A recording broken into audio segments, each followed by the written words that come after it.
only you can bring change. For more informational videos, don't forget to subscribe our channel by clicking the subscribe button and turn the notifications on by clicking the bell icon. Thank you. Career of each employee starts from a major step, the interview. Preparing for interview is of as much importance as studying for getting a degree. Interview process is stressful for all, but it does not have to be, if you go adequately prepared. Being prepared will help you to communicate your skills, achievements, motivation, potential and career objectives to the interviewer in a confident, clear and articulate manner. By this video, we strive to help you in achieving your full potential. The techniques which you will learn in few minutes will surely help you in preparing for any sort of interview and distinguish yourself from others. After learning the techniques, you will be able to demonstrate the qualifications for the position duly supported by facts and examples. Broad categories of an interview. First one is traditional interview, which focuses on your resume and most common questions for evaluating you. For example, what are your strengths, weaknesses, etc. Anybody can easily anticipate traditional questions and prepare appropriate answers. To your surprise, most companies are shifting their styles of interview from traditional to behavioral because of multiple limitations of traditional interview technique. Yes, second broad and employers' favorite category of conducting interviews is behavioral interviews, and we will discuss about behavioral interview techniques in this video. Behavioral interviewing emphasizes real-life examples. By providing relevant examples or stories of what you have done in specific situations in the past, you demonstrate that you possess specific competencies, motivation or good communication skills that are essential for success in a given position. The time of an interview may vary from 25 to 60 minutes. From an employer's point of view, the interview process can be divided into 5 phases which will help you in preparing for an interview. Phase 1. Introduction. It takes 2 to 3 minutes to introduce you. YouTube is full of guidelines about which sort of questions may be asked by employer for asking you to introduce yourself and what could possibly be the answers to this question.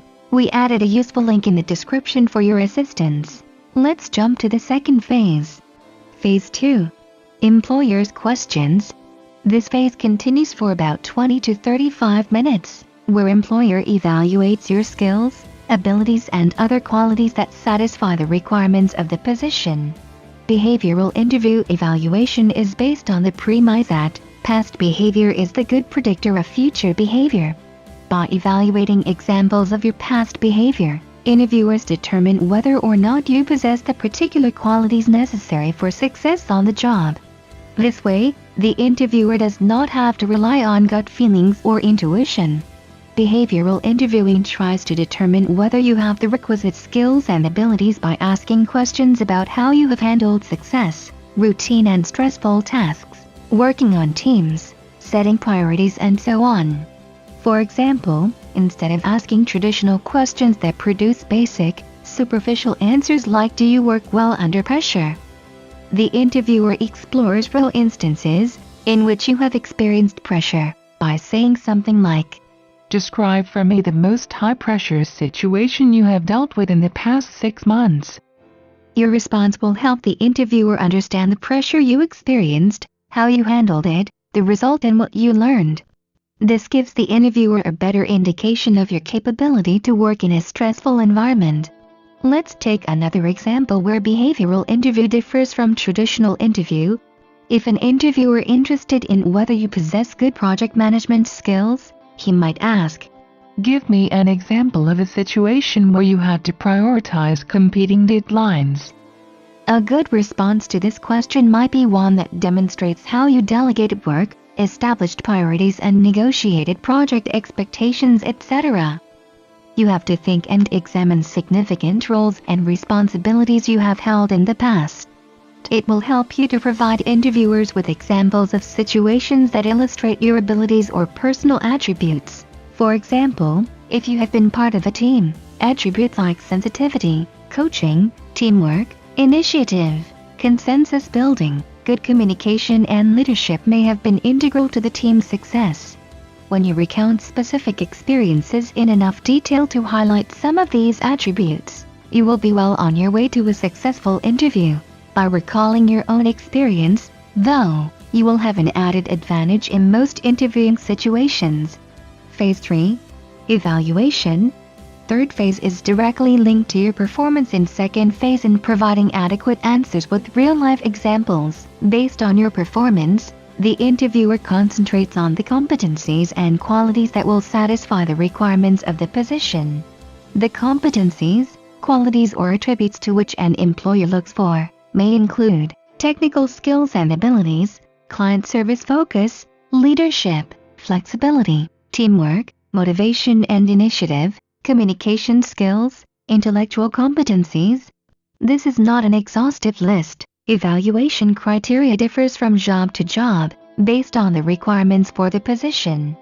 Phase 4. Your questions. This phase is just as important as your ability to answer the employer's questions.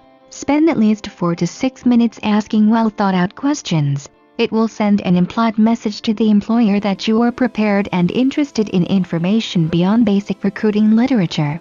The most important questions you can ask should focus on the responsibilities of the position, career path, advancement, and further information about the organization that will help you evaluate it from the viewpoint of a prospective employee. A good rule of thumb is to inquire about areas of real interest to you. Phase 5. Follow-up. If you are successful in your interview, you may be offered the job, or you could be called back for more interviewing. So it is important to be prepared after your interview is complete. Taking notes immediately will give you a good start. Include a summary of major points discussed during the interview and points for follow-up during your decision-making process. Wait, here are a few other important things to remember.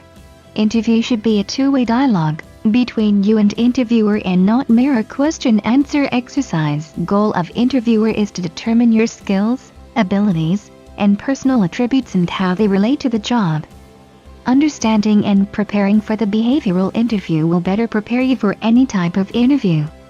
By telling detailed stories as examples, you'll become more memorable to the interviewer. You can do it. The best strategy for success in interview includes advanced preparation and effective communication. Prior to the interview, analyze what information you may need to present about yourself, prepare a clear statement of your career goals, search and know details about the employer, and understand the qualities the employer is looking for. Being well prepared will impress the interviewer because it will be evident that you have spent time thinking about how your accomplishments will help you achieve success in the future. Effective communication is not just simply responding to one question after another. Recognize how the interviewer's questions interrelate, and the importance of supporting your qualifications with facts and examples about yourself. By following these techniques, you will be well prepared for all interviews, even the most challenging. Good luck!